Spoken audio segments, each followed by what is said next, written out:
Bueno, gracias a Dios funcionó.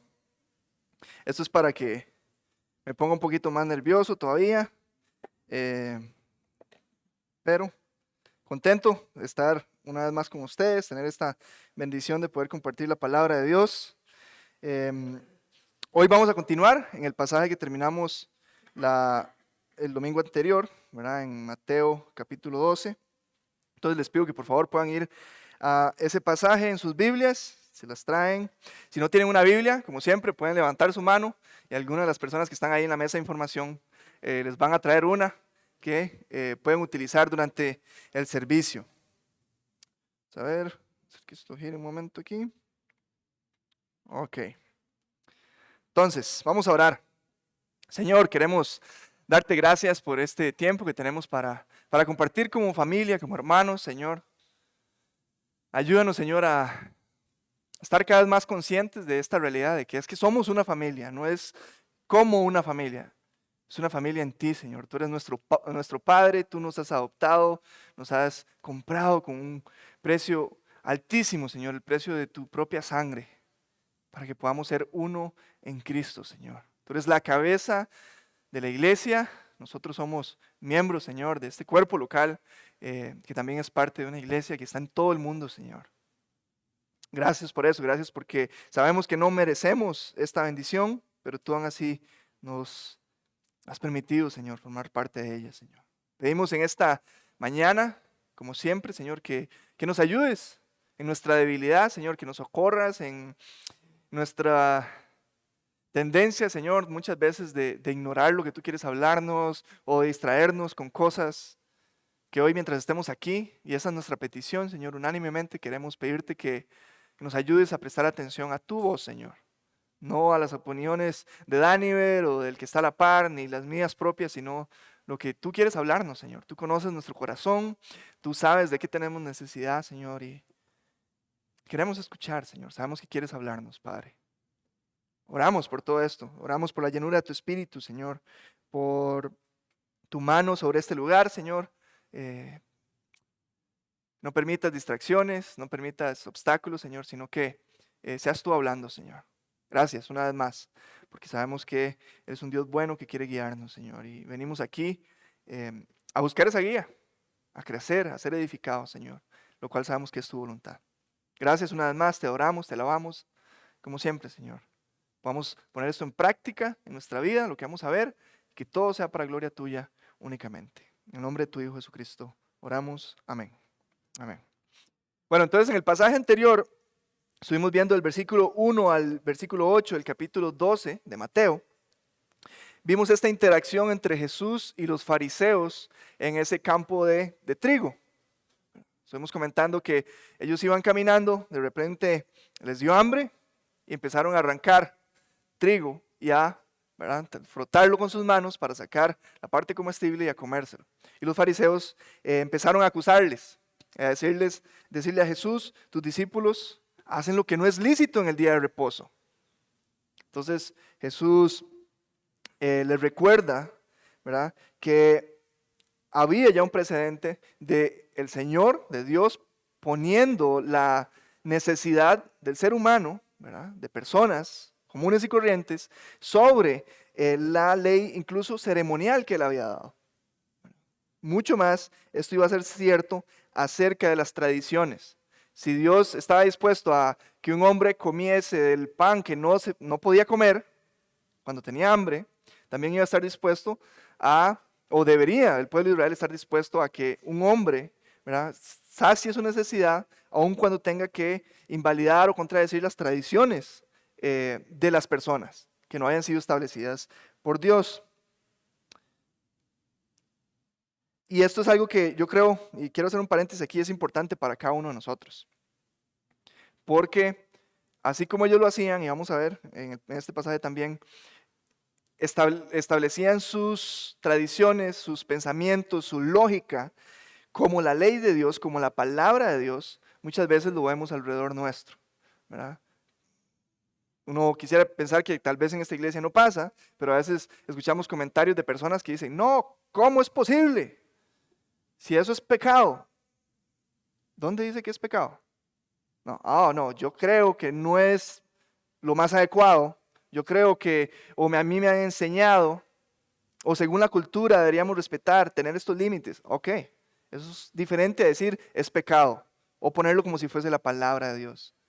En términos de esto, mi opinión está basada en mi experiencia, mi entendimiento, tradición o formación, vale nada a la par de la palabra de Dios. Pero eso va en ambos sentidos. Tanto la persona que se inclina un poco a ser un tanto legalista y quiere decirle a todo el mundo, no, usted no puede usar shorts, no, usted no puede ir aquí, no puede escuchar esta música, como para el otro lado. Para la gente que dice, no, es que usted es un fariseo. Yo la verdad es que sí puedo vivir con una mujer sin estar casado, ¿verdad? Porque todo el mundo lo hace. También en ese sentido aplica su opinión y lo que el mundo diga no importa. Si es que vamos a decir que somos cristianos y que amamos a Dios y que queremos obedecer sus mandamientos, ¿verdad? Entonces, vamos a ver mucho de esto y quiero que nos examinemos a nosotros mismos, a ver a quién nos parecemos. Si nos parecemos más a Jesús en su gracia y en su amor por las personas, o tal vez un poco más a estos fariseos que estaban sufriendo y ardiendo en llamas porque sus tradiciones basadas en lógica humana estaban siendo contradecidas. Jesús termina esa sesión ahí en el versículo 8 y se dirige hacia la sinagoga, dice el versículo 9. No sin antes, y quiero leer esos pasajes con los que cierra la sección anterior, versículos 6 al 8 de Mateo 12, le recuerda y afirma estas verdades que son muy grandes, muy importantes. Dice el versículo 6, pues os digo que uno mayor que el templo está aquí. Y si supieseis qué significa misericordia quiero y no sacrificio, no condenarías a los inocentes, porque el Hijo del Hombre es Señor del día de reposo. Y ese es nuestro Señor. Él es mayor que el templo, Él es mayor que el día de reposo. Él es nuestro reposo, Él es nuestro descanso. Él nos ha mostrado su amor. Él es este Dios que creó el universo, que está más interesado también en el corazón de cada uno de nosotros, en el corazón de esos fariseos en ese tiempo y de cada persona que vivió en Israel, que de las tradiciones, que de los sacrificios y los peregrinajes y las obras vacías que podamos hacer.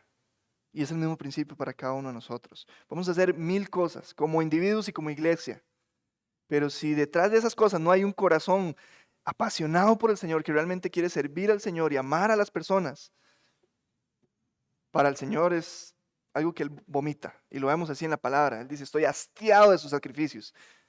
Él mismo había mandado sacrificios, pero ya el pueblo de Israel se había alejado tanto de Él que Él le hacían vomitar. Porque estaban siguiéndolos de una manera muerta.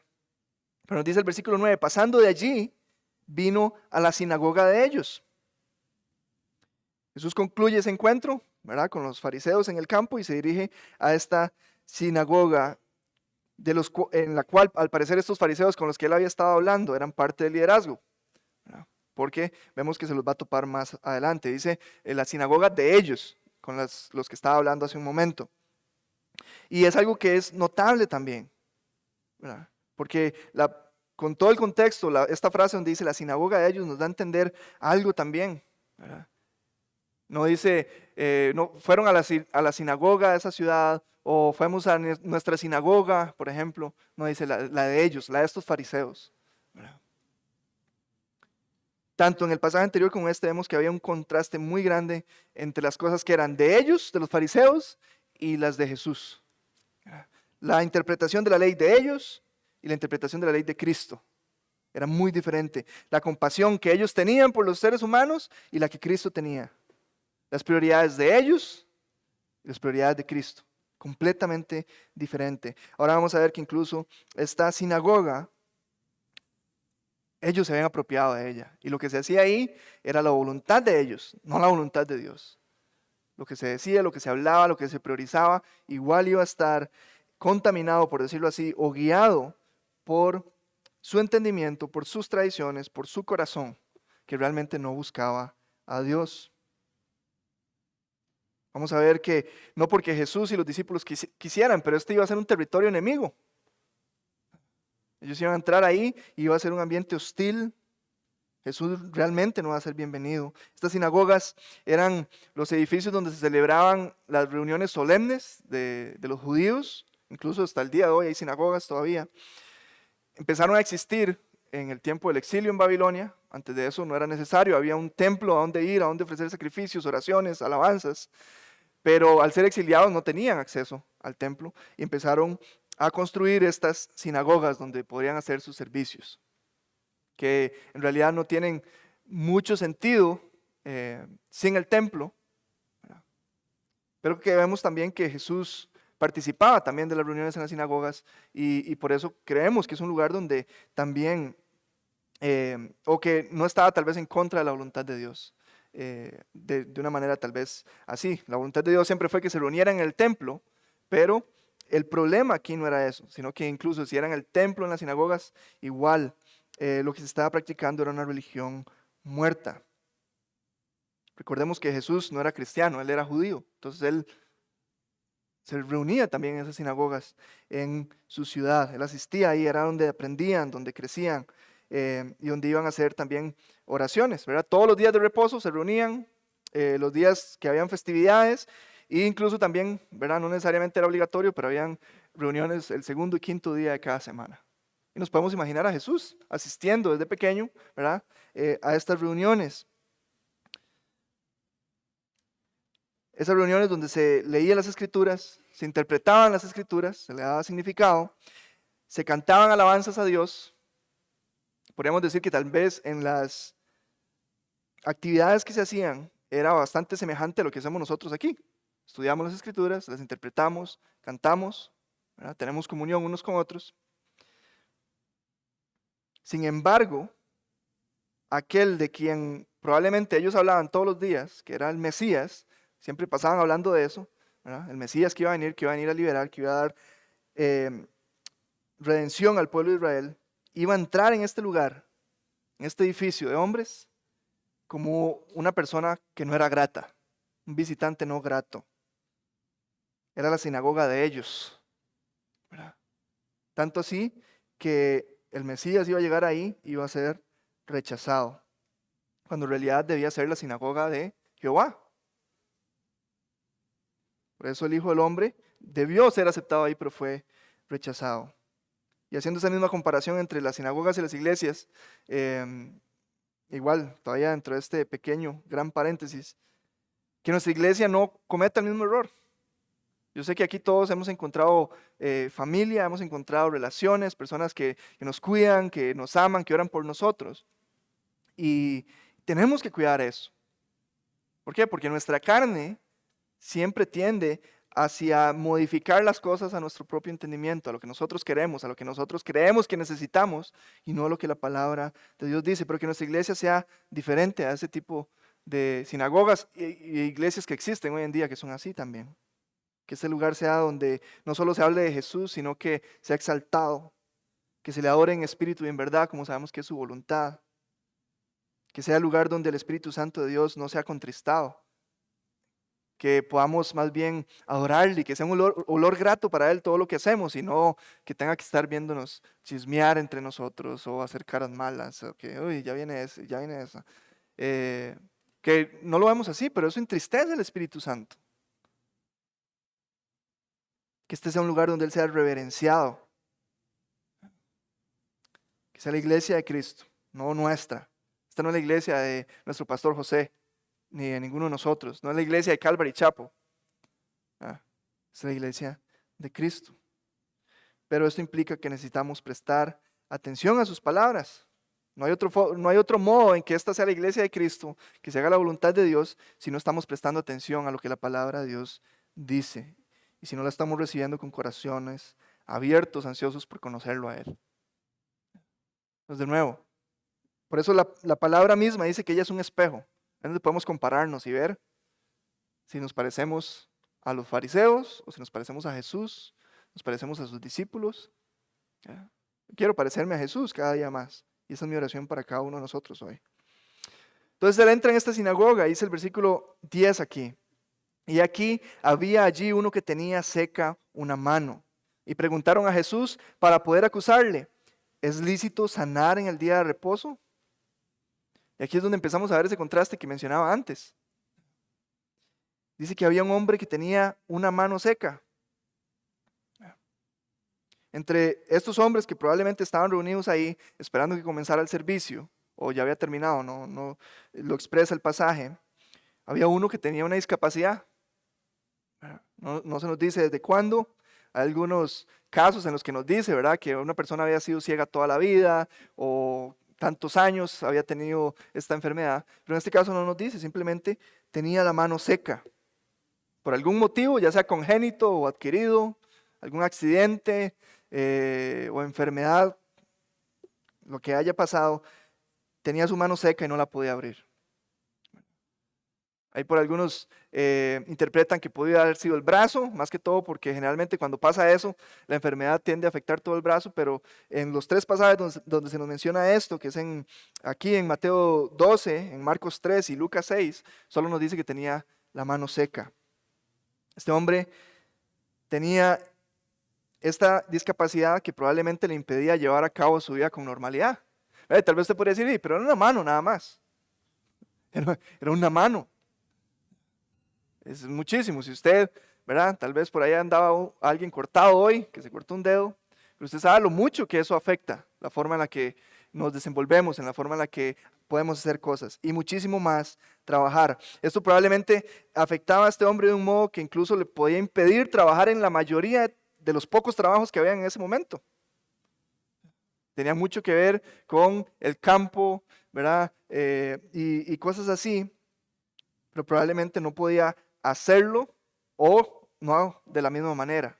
Y eso iba a afectar también su pago, ¿verdad? Su mantención, lo que él podía proveer para su familia. Sin duda alguna, él iba a estar muy agradecido y deseaba en su corazón el poder ser sano. ¿Quién de aquí está enfermo y no ha querido curarse?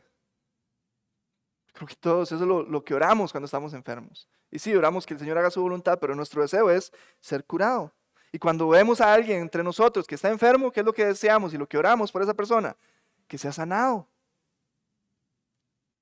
Sin embargo, vemos a estos hombres religiosos que eran guías ciegos y perversos, que en lugar de procurar la sanidad de este hombre, en lugar de decir como las personas que llevaron, ¿se acuerdan?, al paralítico y lo bajaron por el techo.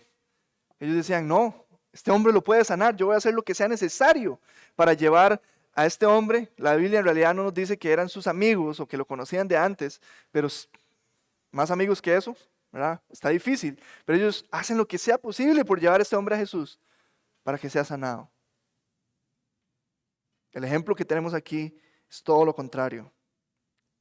En lugar de ver una persona creada a la imagen de Dios, cuya discapacidad necesitaba ser atendida, vieron un trozo de carnada para la presa que andaban buscando.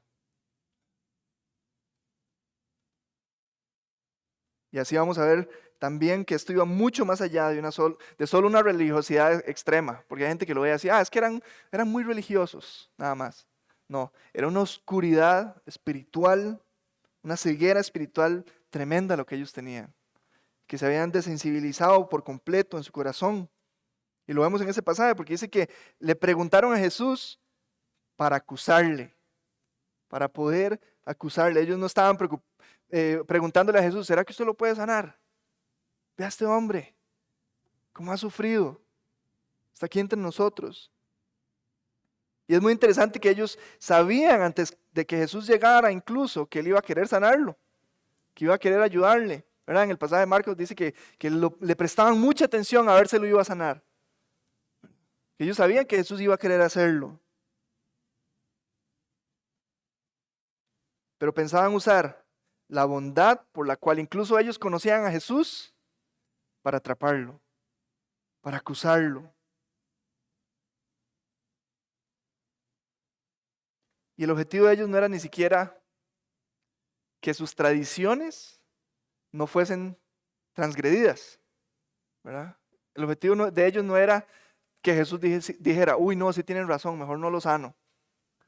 No, estaban deseando que lo hiciera para poder acusarlo. El objetivo real era hacer caer ese joven rabí, ese joven maestro, que no los veneraba como todo el mundo lo hacía, que no se sometía a ellos ni a sus tradiciones, como todos los demás. Y le preguntan, Jesús, ¿es lícito sanar en el día de reposo? Yo creo que para todos nosotros la respuesta es clara. Y ellos tenían una respuesta muy clara también, pero completamente equivocada. Los intérpretes de la ley habían establecido una gran lista de acciones que se consideraban trabajo y por lo tanto eran pecado en el día de reposo. Una de ellas era sanar o curar. Practicar cualquier tipo de medicina era pecado. Lo máximo que podía hacer, si alguien tenía un accidente, digamos que estábamos en el día de reposo y alguien se cortaba, lo máximo que podían hacer era tratar de detener el sangrado, poner un torniquete, aplicar un tipo de presión con algo, pero no podían hacer nada más. Nada que buscara o que procurara la sanación de la herida. Y mucha gente moría. Que dependiendo de la herida, usted puede tratar de detener el sangrado, pero si no aplica procedimientos para más, ¿cómo se dice?, más invasivos en la herida, la persona se sigue desangrando. Y morían así. No se podía vendar una herida, no se podía limpiar una herida hasta que fueran las 6 de la tarde del sábado, que comenzaba el domingo. De modo que muchos se infectaban, ¿verdad?, y sufrían muchísimo más o incluso morían. La respuesta que ellos darían a esa misma pregunta, ¿es lícito sanar en el día de reposo?, era un rotundo no. No se puede sanar en el día de reposo, porque es un trabajo. No porque Dios lo haya prohibido, sino porque sus interpretaciones de la ley se habían establecido sobre la ley incluso. Era lo mismo, si usted, y ellos no necesariamente lo decían con sus palabras o lo escribían en sus libros, pero en la práctica, si usted rompía las tradiciones de los fariseos, estaba rompiendo la ley también, porque no se estaba sometiendo a la autoridad que ellos mismos se habían dado.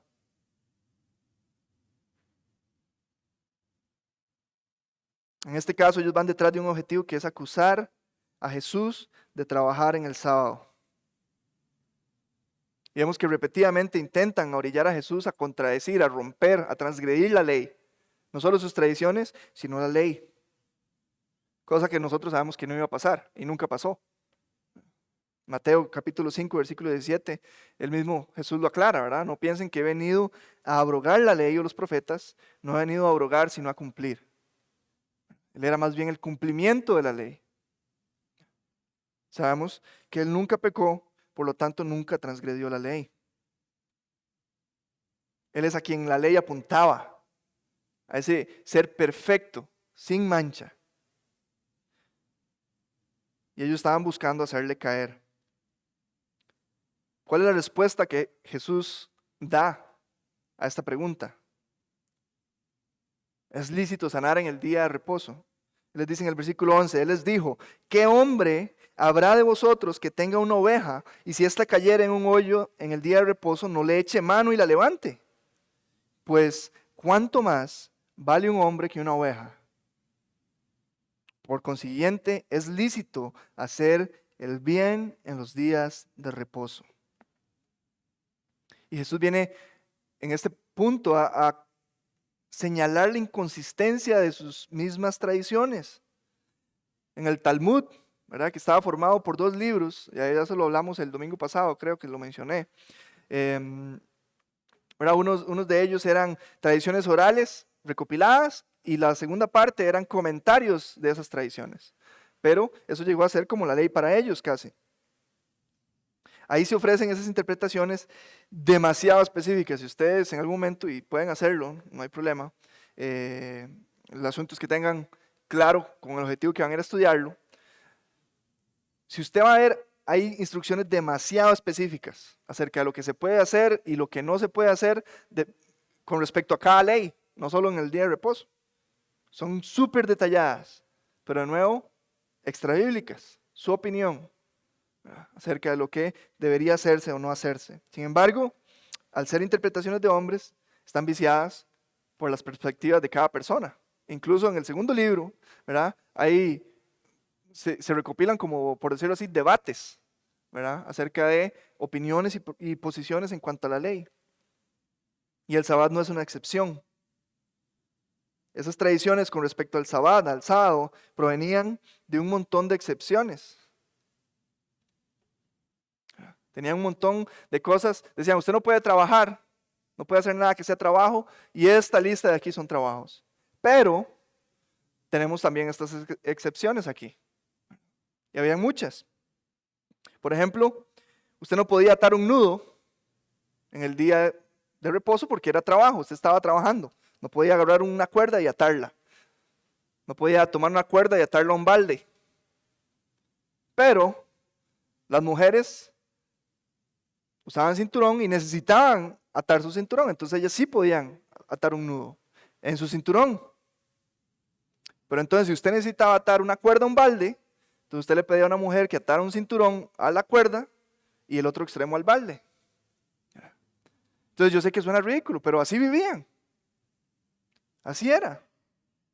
Y con respecto a lo que Jesús menciona aquí, también hay lineamientos. Si una vaca o una oveja caía en un pozo y no podía salir, ¿verdad?, y siendo día de reposo, su dueño tenía dos opciones básicamente. Una de esas era, a pesar de que usted no podía jalar carga en el día de reposo, sí se le permitía llevarle grano y agua al animal que estaba ahí, si usted quería esperar hasta que el día de reposo terminara.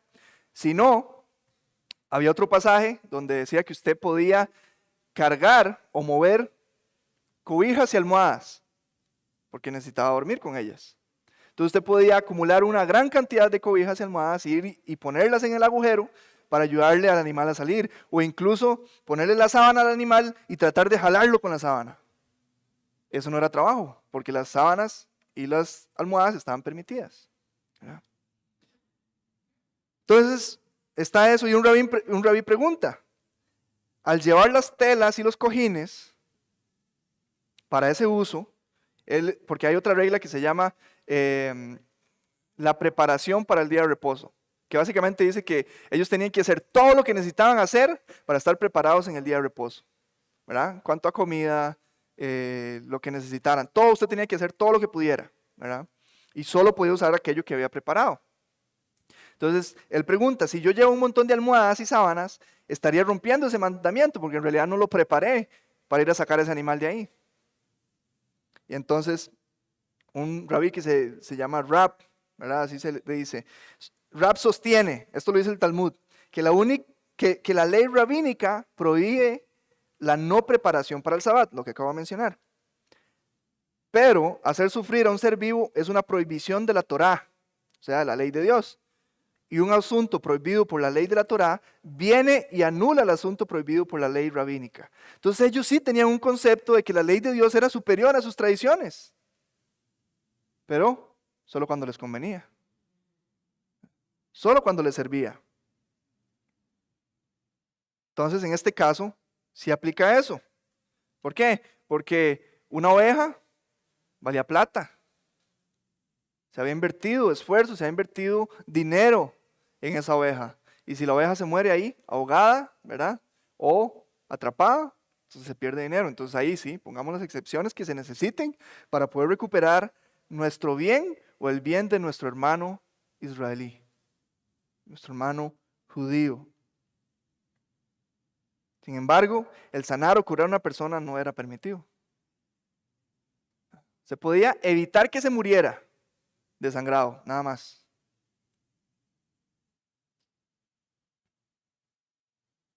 Jesús, por otro lado, les confronta con la realidad. ¿Qué hombre de ustedes, si se les va una oveja a un agujero, a un hoyo, no va y la saca, aunque sea el día de reposo? Ustedes, por razones egoístas o no, salvarían a ese animal.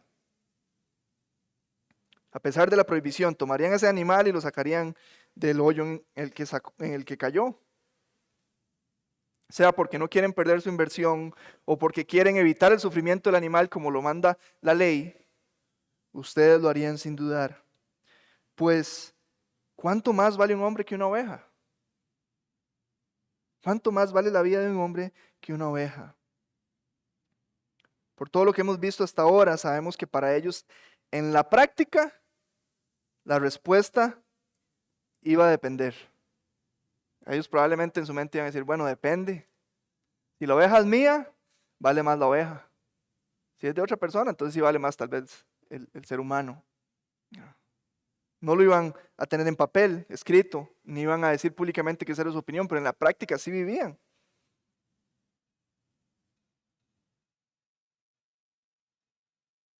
Había gente que valía muy poco para estos hombres.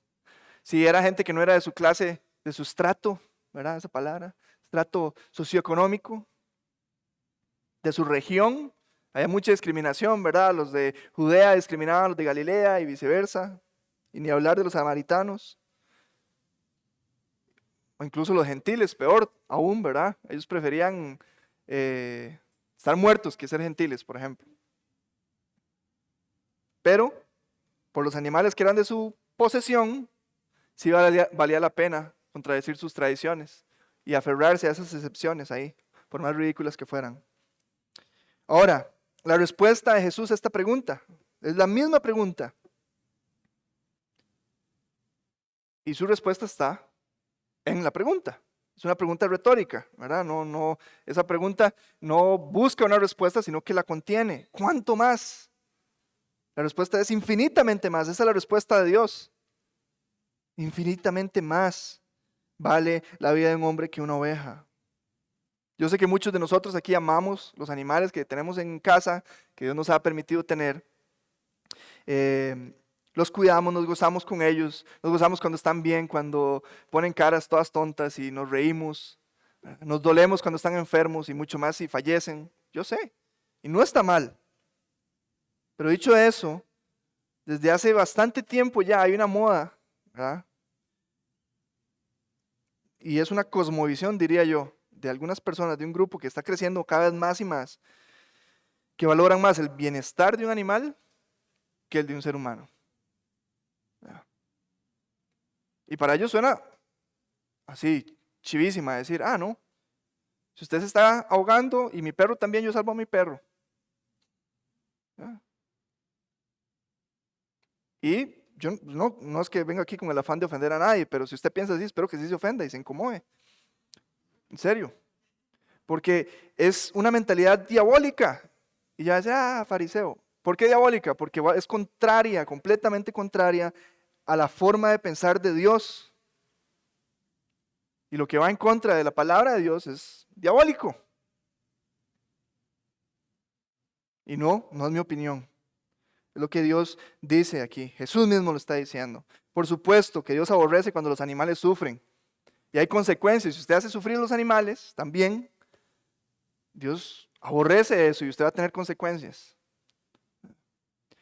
Pero hay muchas directrices en la Biblia. Por eso mismo Dios les pone en la misma ley a ellos cómo tienen que trabajar con los animales. Si es un animal de trabajo, que no le pongan bozal, que él pueda comer mientras va trabajando.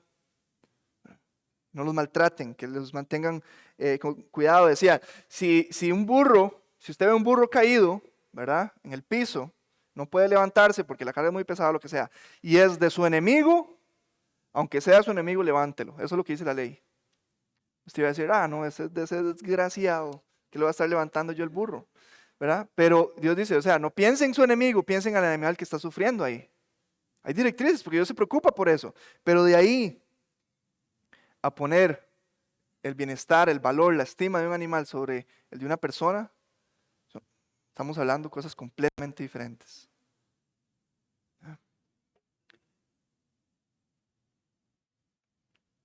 Como cristianos, ¿cómo determinamos el valor de las personas y de los objetos y de los animales y demás?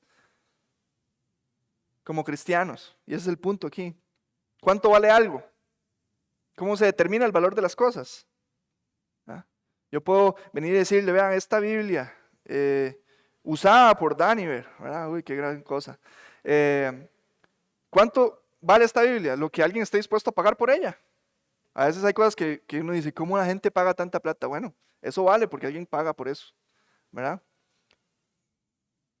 ¿Cuánto estuvo dispuesto a pagar Cristo por las personas, por los seres humanos? Eso es lo que determina el valor de la vida humana, de los seres humanos. ¿Cuánto estuvo dispuesto a pagar Cristo? En Filipenses capítulo 2, del versículo 5 al 8 dice: haya pues en vosotros este sentir que hubo también en Cristo Jesús, el cual, siendo en forma de Dios, no estimó el ser igual a Dios como cosa que aferrarse, sino que se despojó a sí mismo, tomando forma de siervo, hecho semejante a los hombres, y estando en la condición de hombre, se humilló a sí mismo, haciéndose obediente hasta la muerte, y muerte de cruz. Eso es lo que Jesús estuvo dispuesto a hacer para salvar a la humanidad. Y yo creo fielmente que si hubiese sido un humano, Él lo hubiese hecho. Pero Él quiere traer salvación a todos. Cristo valoró al ser humano y lo estimó sobre todas las cosas creadas. Y Él, al venir a la tierra a morir por el hombre, ratificó la estima o la importancia, ¿cómo se puede decir? El valor que le había dado al ser humano desde la creación, desde el inicio. Génesis capítulo 1, versículo 26, dice: entonces dijo Dios, hagamos al hombre a nuestra imagen, conforme a nuestra semejanza, y señoree en los peces del mar, en las aves de los cielos, en las bestias, en toda la tierra y en todo animal que se arrastra sobre la tierra. No hubo ninguna otra criatura que fuese creada en los 6 días de la creación que compartiera esto con el ser humano. El ser humano fue creado a imagen y semejanza de Dios. Y el ser humano pecó, pero también lo hicieron los seres celestiales. Pero para ellos no hay redención. Jesús vino y murió por el ser humano. Entonces eso quiere decir que nosotros somos muy especiales y muy cargas y que estamos en la cima de la pirámide del universo, de toda la creación. Que entonces necesitamos buscar el valor que hay en nosotros mismos y no significa eso. Lo que significa es que la gracia de Dios ha sido extendida a todos nosotros sin merecerlo desde el inicio. Porque ¿quién le ha dado a Dios antes para que Él tenga que pagarnos con esto? Nadie. Él lo ha dado de su misma gracia. Yo no puedo explicar por qué Él encargó al hombre el sojuzgar toda la creación, todos los animales. No puedo explicarlo, ni tampoco por qué decidió redimir al hombre. Así, muy lógico, de nuestra lógica humana, no se puede. Simplemente sabemos que Él lo quiso hacer porque nos amó. Pero si yo voy a decir que soy un seguidor de Jesús y que amo a Dios y que creo su palabra y que soy una persona espiritual, etcétera, etcétera, jamás puedo ni siquiera poner en el mismo universo el valor de un animal al de una persona. Porque Jesús no lo hace. Él procura el bienestar, ama su creación, ¿verdad? Procura el bienestar de ella. Y vemos que en la Biblia se nos ordena cuidar lo que Él ha creado, pero Él murió por el ser humano. Debemos valorar la vida humana en la forma en la que Dios lo hace. Si no, estamos equivocados. Y de nuevo, yo no estoy dando mi opinión, estoy recordando lo que Jesús hizo, lo que Jesús pagó por el ser humano. De los no creyentes se espera lo que sea. Y de nuevo, sepa, si usted no es creyente, si usted no tiene el Espíritu Santo de Dios en usted, yo no espero que usted valore más a su vecino que a su animal. Probablemente lo más lógico. Y tampoco espero que usted ponga a alguien antes que usted, que vele por las necesidades de otro antes que usted. Pero la Biblia sí nos ordena. Aquellos que somos hijos de Dios nos ordena hacerlo. La persona que no cree en la verdad de las Escrituras no tiene otra opción que poner su fe en lo que la pseudociencia le dice. ¿Por qué pseudociencia? Porque la verdad científica, estoy haciendo entre comillas para los que no me están viendo, ahora es igual al consenso científico, ¿verdad? ¿Qué quiere decir eso? Que si la mayoría de científicos piensan de una manera, entonces eso es verdad. No necesita ser probado, no necesita ser hecho, ¿verdad? Hacer experimentos, ni tener mucha evidencia disponible. Simplemente, si la mayoría piensan igual, entonces esa es la verdad. Y anda la gente desvelada por lo que dice la ciencia. Es que la ciencia dice, por ejemplo, el Big Bang. Es imposible de comprobar. Y sí, ahorita, ¿verdad? Con el acelerador de partículas, que encuentran esta partícula y la otra, y que eso explique, comprueba que sí era el Big Bang. Mentira. Y comprueba 1.000.000 de otras teorías de la misma manera. Pero como todos piensan que eso fue lo que pasó en el inicio, entonces esa es la verdad científica. Y ponen su fe en eso. ¿Por qué fe? Porque no lo pueden comprobar. Al igual que yo no puedo poner y traerles a Jesús aquí y decirles, véanlo. Y por eso deposito mi fe, ¿verdad? Que igual es una fe basada en evidencia, en lo que yo he podido ver en la verdad de la Escritura alrededor mío, en la creación, ¿verdad? Y deposito mi fe en Jesús, ellos depositan su fe en lo que esta pseudociencia les dice. ¿Y qué es lo que dice la ciencia? Supuestamente, que todos somos un cúmulo de átomos reaccionando física y químicamente a través del tiempo. Y eso es lo que creen, y enseñan, y dicen. Pero eso tiene implicaciones que no están dispuestos a aceptar y a vivir. ¿Cómo qué implicaciones? Que ninguna de las complejas formas en las que se organizan estos átomos de diferentes elementos tiene más valor que otra.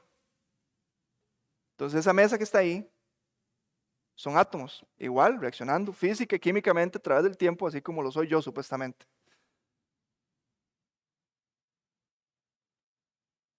En ese mundo, en esa cosmovisión, en realidad no hay un respaldo para exigir dignidad, para exigir amor, justicia, moralidad.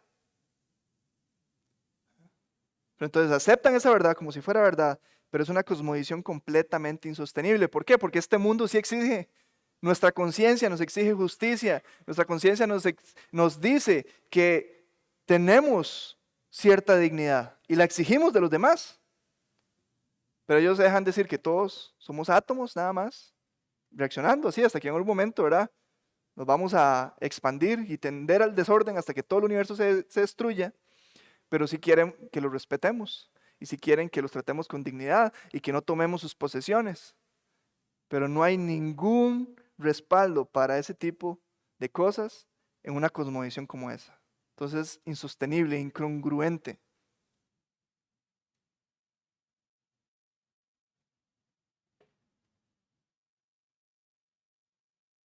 La realidad es que sí hay un Dios.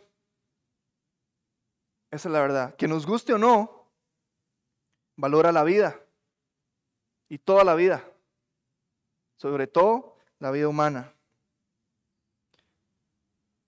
Desde la concepción. ¿Por qué? Porque es dada por Él. De nuevo, si usted cree, y por eso es que este mundo está así, si usted cree que la vida es simplemente eso, átomos reaccionando física y químicamente a través del tiempo por la eternidad, y que realmente sí somos animales, como cualquier otro animal, sí, probablemente la vida no tiene valor. Y usted puede decidir cuándo comienza y cuándo termina, y sí. Pero si hay un Dios que ha dado la vida, entonces debe valorarse en la forma en la que Él la valora. Este mundo enseña abiertamente que la vida de un bebé no tiene valor. Si no ha nacido, se puede matar. Y es triste. Un bebé que no ha nacido es un mal sacrificable por la comodidad de una mujer o de un hombre. Pero también hay casos de esos en los que los hombres presionan a las mujeres para que aborten. En la época de los patriarcas y los reyes de Israel, habían cultos paganos, ¿verdad? Personas que tenían una religión con un dios pagano, que sacrificaban a sus hijos para complacer a sus dioses, ¿verdad? Lastimosamente hubo varios reyes de Israel que participaron en eso, junto con el pueblo. En Jeremías capítulo 32, versículo 35, dice Jeremías ahí, y edificaron lugares altos a Baal, los cuales están en el valle del hijo de Hinón, para hacer pasar por el fuego sus hijos y sus hijas a Moloc, lo cual no les mandé, ni me vino al pensamiento que hiciesen tal abominación para hacer pecar a Judá. Existían estos altares, ¿verdad?, dedicados a Moloc, donde había una estatua, una escultura de ese dios falso, cuyas manos metálicas se extendían hacia adelante y se encendían con fuego abajo, hasta que quedaban al rojo vivo. Y ellos iban y depositaban a sus hijos recién nacidos, o incluso niños grandes ahí, para satisfacer los deseos de estos dioses paganos. Y por eso hubo gran destrucción. Y es lo que estamos estudiando los jueves en Jeremías, anoche. La creencia de ellos era que eso satisfacía los deseos de esos dioses falsos. Y eso procuraba bendición, les permitía a ellos después tener buenas cosechas o protección o lo que sea. Hoy en día se sacrifican niños, pero no a Moloc, sino que en realidad se sacrifican esos bebés para complacer los deseos de las mujeres. Entonces ya no se imagine esa escultura con cara de toro. La persona que se busca complacer con esos asesinatos es a la mujer, porque Dios las libre a asumir las consecuencias de su libertinaje. Dios libre que tengan que cuidar a un bebé. Y al final la dureza de corazón. Dicen eso, y si usted les dice, bueno, yo lo adopto, apenas nazca yo me lo llevo, usted no tiene que lidiar con eso. Pero ¿cómo voy a yo tener un bebé en el estómago todo ese tiempo? Prefiero morirme. Endurecimiento de corazón. Y hoy eso se enseña como una verdad. Y de nuevo, si usted tiene hijos en el sistema público, pregúnteles qué les están enseñando. Público o privado en realidad, pero pregúnteles qué les están enseñando. Porque de nuevo, yo sé que todas mis compañeras de la universidad, ¿verdad?, o del colegio que estudiaron educación, por lo que publican en sus redes, yo sé que en el momento que puedan enseñarle a un niño eso, se lo van a enseñar. Entonces, tengan cuidado con eso. Por allá del 2010 se estimaba que se practicaban 17,000 abortos al año aquí en Costa Rica. 2010. Son 14 años ya. Hoy probablemente son muchos más. La principal causa de esos era embarazo no deseado. No violación, no incesto, que igual no es justificable. Y usan eso para tratar de justificar todos los abortos, pero embarazo no deseado. ¿Eso qué quiere decir? ¿Verdad? Ya sea con su pareja habitual o por desenfreno, por inmoralidad sexual, quedaban embarazadas y por eso abortaban, por eso asesinaban a sus niños. Y es lo que está pasando hoy en día. Pero ya no se ve como de esa forma tan grotesca, ni se publicita de esa manera, ¿verdad? Y usted podrá decir, no, pero es un problema, ojalá la iglesia en Estados Unidos sepa eso, ¿verdad? Porque ya pasa. No, aquí está pasando. De nuevo, hace 14 años. Y de nuevo, ese es un número que quién sabe, probablemente es bastante conservador. Aquí necesitamos saberlo y aquí necesitamos apoyar a esas madres que están pensando en esto. Y decirles, no, o sea, sí hay esperanza. Y de nuevo, si no hay forma de convencer que usted lleve a término ese embarazo y críe a su hijo como debe ser, por lo menos entregue a su hijo vivo para que alguien más lo ame y lo cuide. La iglesia tiene también responsabilidad de ser esta luz que Dios ha dejado en medio de toda esta oscuridad. Pero para eso necesitamos aprender a valorar la vida en la forma en la que Dios lo hace. La vida humana recibe el valor que le da aquel quien la creó. Dios es quien ha dictado cuán grande es el valor de una persona. Primeramente, el Dios del universo decidió poner su imagen en el hombre y su descendencia, pero también pagó el precio para salvar lo que se había perdido. Aquellos, todos nosotros que lo hemos traicionado, Él murió para salvarnos. Ese es el valor que el cristiano debe asignar a la vida humana. Simple. O podemos adherirnos a lo que este mundo dice y ser muy relevantes y populares y caerle bien a mis amigos, compañeros de trabajo y demás. Pero ya no nos podríamos llamar siervos de Dios, ya no nos podríamos llamar cristianos, porque estaríamos negando lo que la palabra de Dios dice. No lo que Daniel dice, que la palabra de Dios dice. Siendo que el ser humano es valioso a los ojos de Dios y traer sanidad y restauración a la vida de las personas es algo que está en el corazón de Dios, entonces Jesús responde, por consiguiente, es lícito hacer el bien en los días de reposo. Si una oveja es lo suficientemente valiosa para salvarla en el día de reposo, entonces es lícito sanar, hacer el bien en el día de reposo. Esa es la respuesta que Jesús da. Sí es permitido hacer lo que es bueno. Este era quizá el día más adecuado en realidad para hacer el bien, porque era un día que era completamente dedicado a Jehová. Siendo así, ¿por qué no hacer su voluntad? Y les dice en el versículo 13, entonces dijo aquel hombre, extiende tu mano. Y él la extendió y le fue restaurada sana como la otra. Y salidos los fariseos tuvieron consejo contra Jesús para matarle.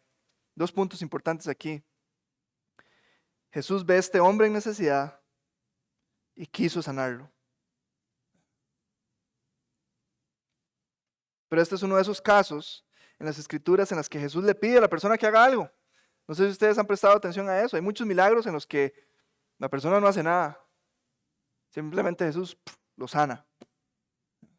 Por ejemplo, el paralítico, ¿verdad? Otra persona lo llevó. Esa persona no hizo una profesión de fe ni nada. Simplemente Jesús lo sanó. ¿Verdad? Primero perdonó sus pecados y después lo sanó. Pero en otras sí, les pide que hagan algo, ¿verdad?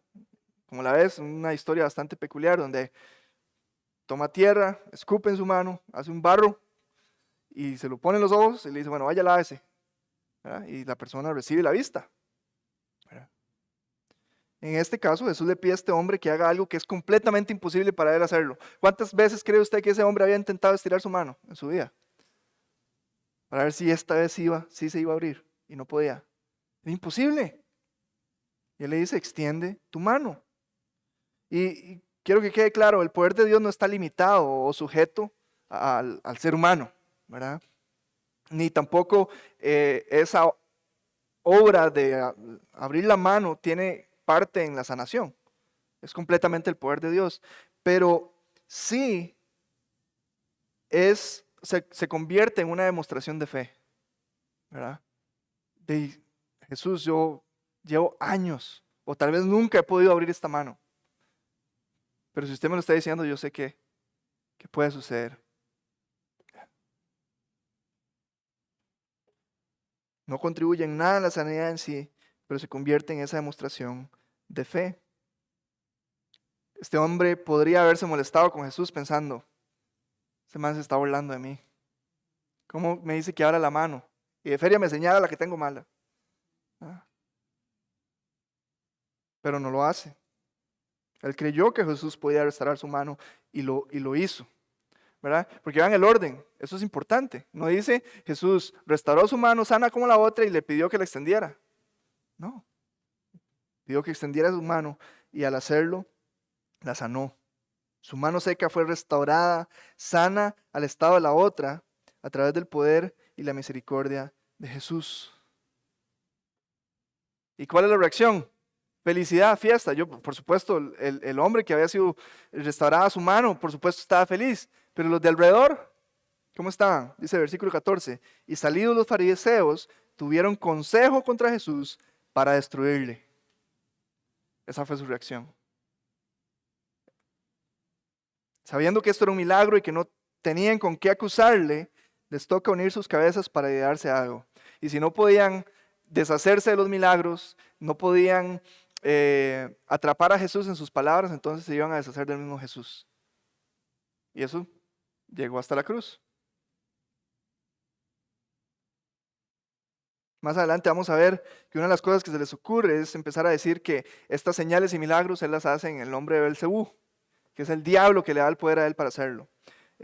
Cuando en realidad sabemos que Jesús lo hacía en el poder de Dios, o sea, el poder de sí mismo. Él es Dios.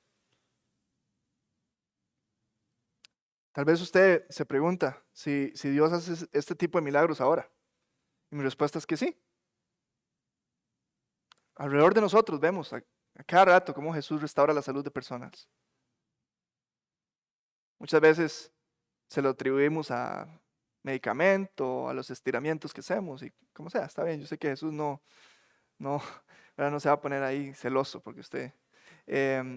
pero Él lo hace y muchas veces usa la medicina para traer sanidad a la vida de una persona, a los profesionales.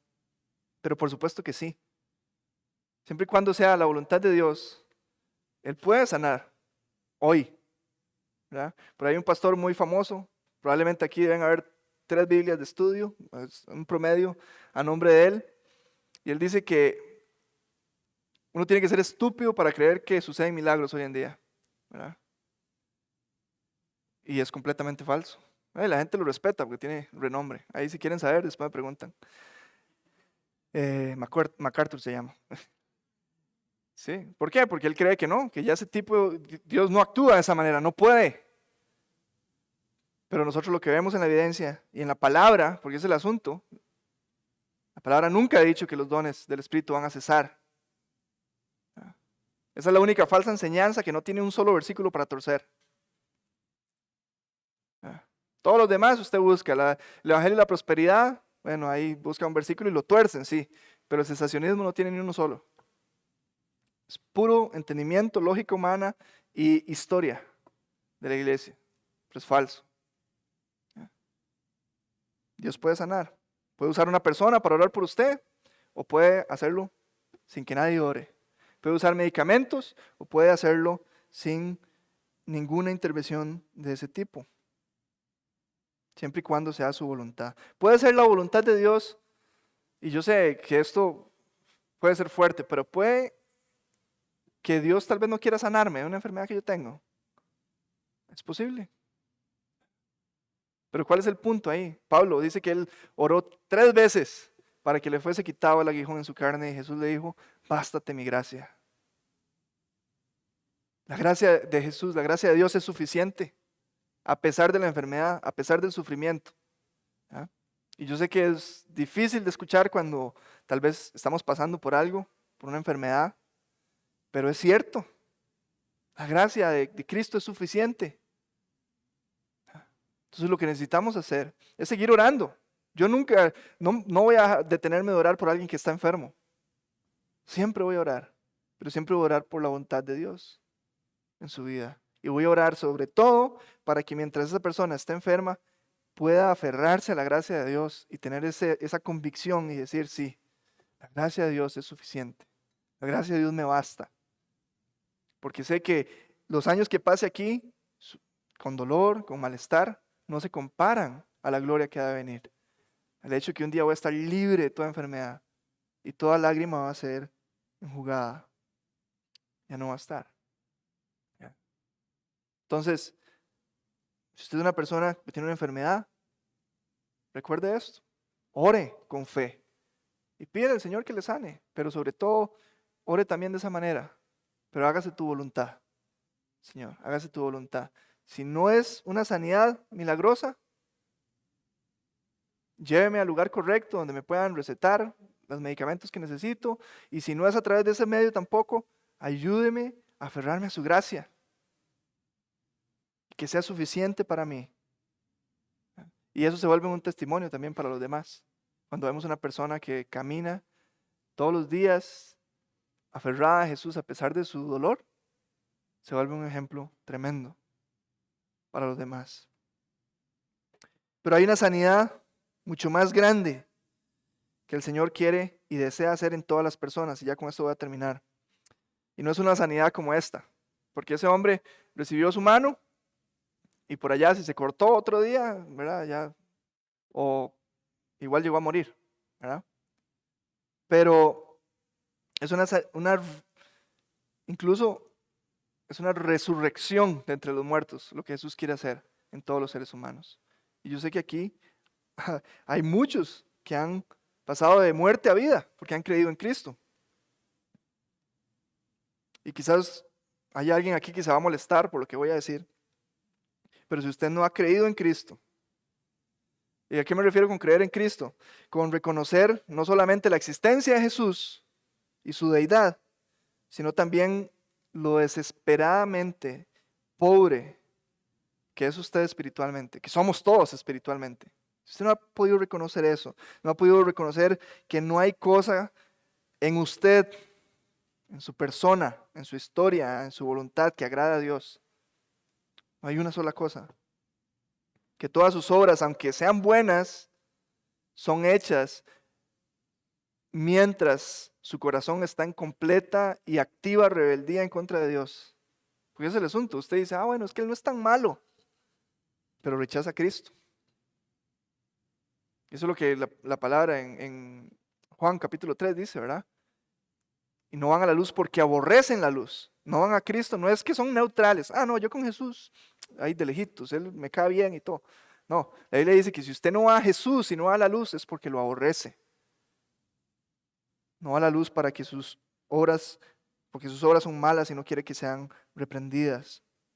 Si usted no reconoce eso, si no reconoce que su pecado le condena eternamente a recibir la ira de Dios, de un Dios santo que es Jesucristo, la ira del Cordero, y que lo único que puede pagar por eso en su lugar, o sea, su única esperanza de salvación es Cristo, el sacrificio de Él en la cruz. Si usted no ha reconocido eso, entonces usted está muerto. Y necesita desesperadamente ser sanado, recibir vida en Cristo.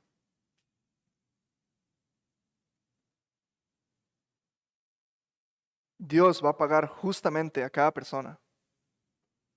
De eso no hay duda, porque Dios es justo. Y la paga del pecado es muerte, dice Pablo en Romanos.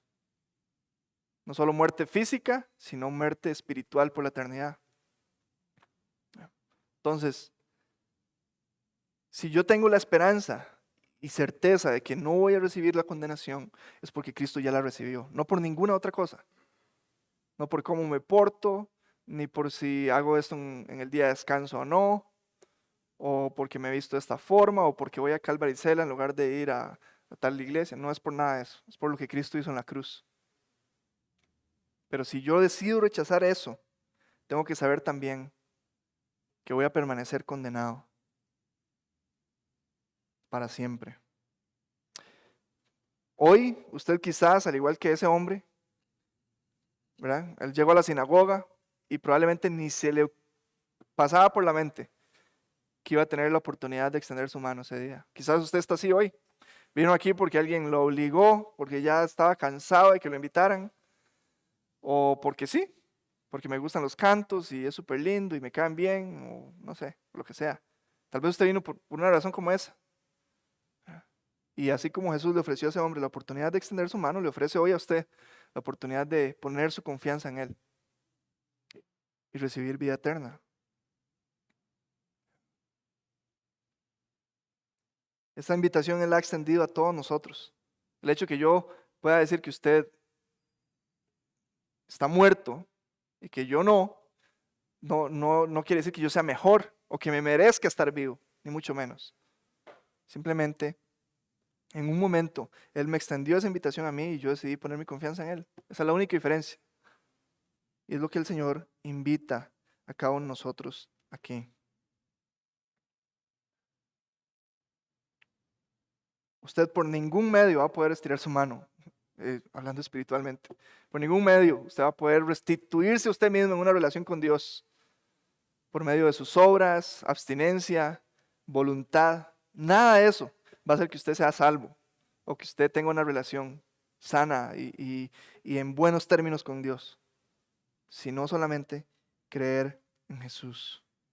Tampoco nada va a poder restaurar su vida. Hay mucha gente luchando allá afuera para tomar el control de su vida y sanar su corazón y reconstruir, ¿verdad? Su mente que ha sido afectada por traumas y cosas así.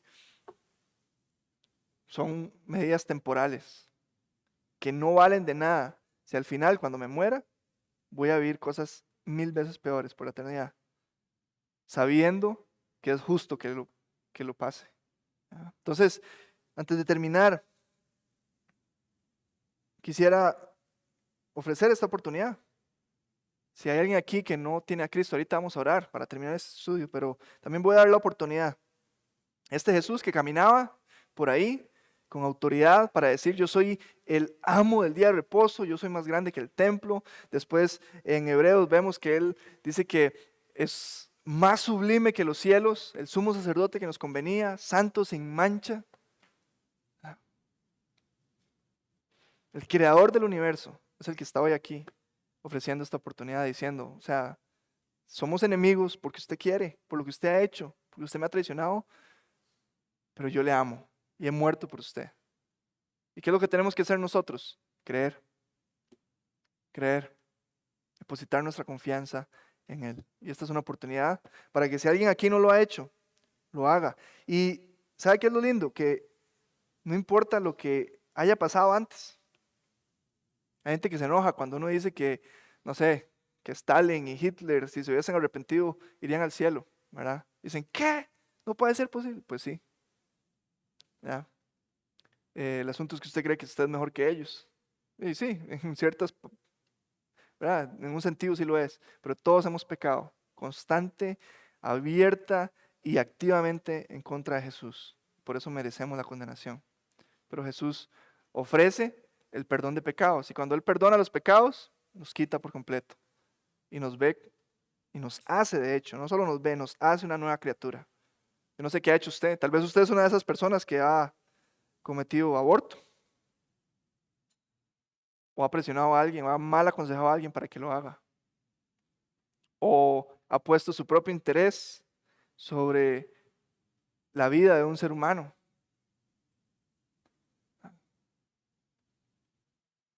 Puede ser, pero aún así, cuando el Señor perdona, se olvida de todo eso. Así que vamos a orar y a pedirle al Señor que nos ayude a tener esa convicción en nuestro corazón de lo que es realmente valioso, ¿ah?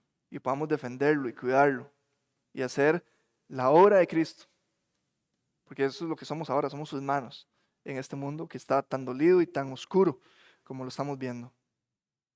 Oremos. Padre, gracias por tu palabra, gracias porque no tenemos que depender de nuestras tradiciones o lo que pensemos que sea bueno, de lo que este mundo dice que es bueno.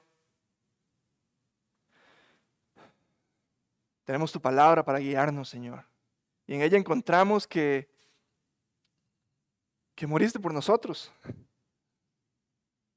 Y ya no necesitamos validación de nadie, no necesitamos que este mundo nos diga que somos aquí o allá, ni convencernos a nosotros mismos de nada, porque recordamos eso, Señor, que tú moriste por nosotros. Es todo lo que necesitamos saber, Señor. Y en eso está nuestra confianza. Ya no dependemos de nuestra fortaleza, nuestra capacidad para guardar la ley. Ya no dependemos de las personas a nuestro alrededor.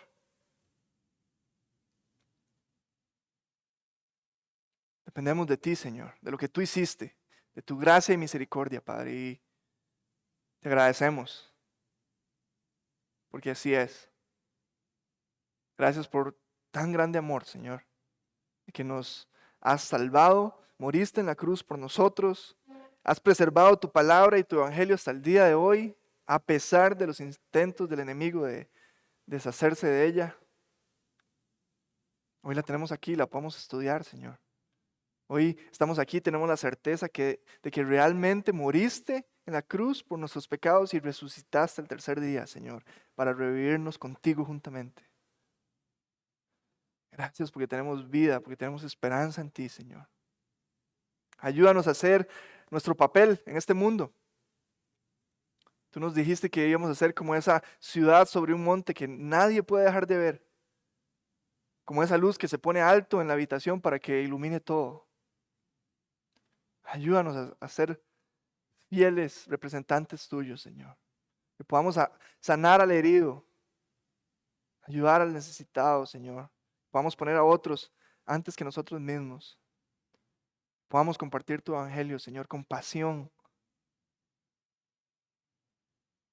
que recordemos que no hay otra cosa más importante que permanecer en ti, que buscar esa comunión cercana contigo, pero también extender esa esperanza a otros, Señor.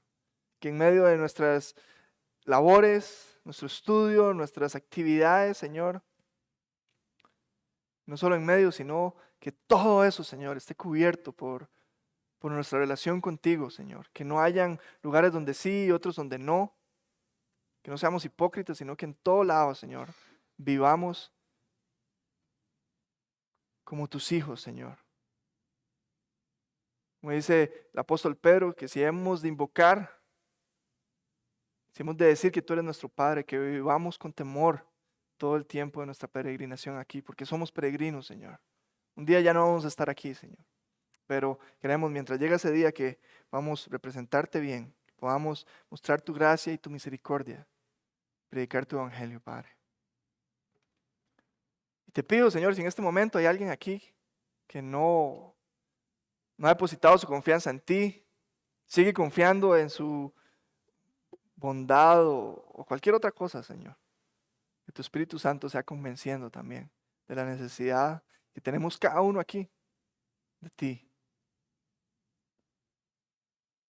Aquellos que no han creído, Señor, necesitan ser salvos. Aquellos que hemos creído, Señor, necesitamos ser enseñados, confrontados, animados, sanados.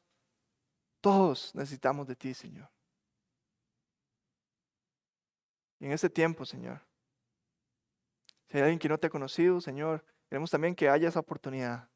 Y quisiera, mientras todos oramos, si hay alguien aquí que no ha tomado esa decisión de rendirse y decir, no, voy a confiar en Cristo y no más en mí, no más en este mundo, no más en mi entendimiento, puede levantar su mano y vamos a hacer una oración. Y de nuevo, es una cuestión de fe, no de obras, no de nada de eso, simplemente poner su confianza en Cristo. Ok, pensando, Señor, y creyendo, confiando, Señor, en que todos somos hijos tuyos aquí, somos hermanos y hermanas, Señor. Te damos gracias por esa salvación, Señor, que tú nos has dado. Y pedimos, Señor, si realmente alguien se detuvo por lo que sea, que pueda llevarse este mensaje, que tú le amas, que moriste por él o por ella, Señor, y que estás esperando. Tú no retrasas tu promesa como algunos la tienen por tardanza, sino que deseas que todos procedan al arrepentimiento, Señor. Mientras aún haya tiempo, Señor, que las personas que hay aquí o alrededor nuestro, nuestra familia que no te conocen, puedan hacerlo, Señor. Que estés tú con ellos, tu Espíritu Santo hablando a sus corazones. Una vez más te damos gracias, Señor, por tu palabra. Ayúdanos a acercarnos más a ti. Queremos conocerte, queremos ser transformados cada día más a la imagen de tu Hijo Jesucristo, Señor. Te pedimos que nos ayudes a permanecer cercanos, Señor, y cada vez con más intensidad acercarnos a ti. Gracias por este tiempo, Señor. En el nombre de tu Hijo Jesucristo oramos. Amén. Amén. Ya ahorita vamos a pasar con los anuncios. Nada más antes de darle el espacio a Kevin, quisiera invitarles personalmente al alcance que vamos a tener el martes 21. Podemos poner la imagen ahí. Kevin les va a dar información también, pero este es un alcance que vamos a tener con Billy Saliers y Jojo Saliers. Ustedes los conocen, ¿verdad? Como el Ministerio de Acero Redimido.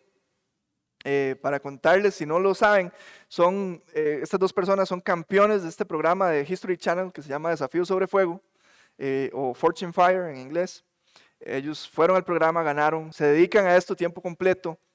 Es su trabajo, son artesanos increíbles, pero sobre todo tienen un corazón por el Señor y por el Evangelio. Entonces ellos van a estar con nosotros, llegan el jueves, si Dios lo permite, y vamos a estar haciendo varios alcances. Y la invitación para nosotros como iglesia es para el martes 21 de mayo, a las 6 de la tarde. El año pasado tuvimos una actividad preciosa donde se compartió el Evangelio, donde pudimos hablar con personas, hacer la presentación. Básicamente lo que se hace es forjar un cuchillo desde cero, se regala el cuchillo, pero conforme se hace todo eso, conforme se va golpeando, calentando el acero, se va explicando cómo el Señor hace eso en nuestras vidas también, cómo el Señor quiere restaurar aquello que que es despreciado, aquello que tal vez no tiene valor o utilidad, Él lo transforma en algo precioso. Entonces, el kiosco de San Rafael aún está, ¿verdad?, con todo el cambio de alcalde, por eso hasta ahora lo estamos anunciando, porque ha costado mucho que nos den los permisos. Solicitamos en el Parque Heredia también. Entonces, de momento tenemos permiso en el Parque de San Rafael, sin embargo, creo que podría ser bueno que lo hagamos en Heredia si tenemos el permiso. Entonces, nada más sepa que ese día, a esa misma hora, vamos a estar haciendo el alcance de fijo en el Parque de San Rafael, pero hay posibilidades también de que podamos hacerlo en el de Heredia. Entonces, nada más estése atento. ¿Cuál es la idea? ¿Cuál es la función suya? Llevar a alguien, a ese hermano, ¿verdad? Hermana, familiar, vecino, que usted dice, Señor, si tan solo esta persona depositara su confianza en ti, esto es una oportunidad. Y como iglesia, ¿verdad? Y eso es algo no, que lo estoy diciendo yo, es algo que Dios puso en el corazón de José y en el de liderazgo también, que empecemos a salir como iglesia, ¿verdad? Cada sábado sale el ministerio de evangelismo, está bien, pero que como iglesia podamos empezar a salir. Ya más adelante vamos a estar dando también el aviso de un servicio que vamos a hacer fuera, en algún parque, en algún lugar, nada más vamos a ir allá, cantar alabanzas y a enseñar la Biblia, ¿verdad? Y va a suceder pronto, si Dios lo permite. Pero esto es una oportunidad de que todos como iglesia nos unamos y vayamos. Es más, si usted no tiene nada de quien llevar, vaya igual. Vaya igual y ahí nos ayuda a atender, a servir fresquitos a la gente que llega, a seguridad, ¿verdad? Ahí tenemos algunos muchachos fuertes que nos ayuden. El año pasado había un borrachillo ahí, majadero, ¿vieron? Pero bueno, martes 21, quiero animarles mucho, de verdad, a que los que puedan ir, vayan. En serio. Que Dios los bendiga.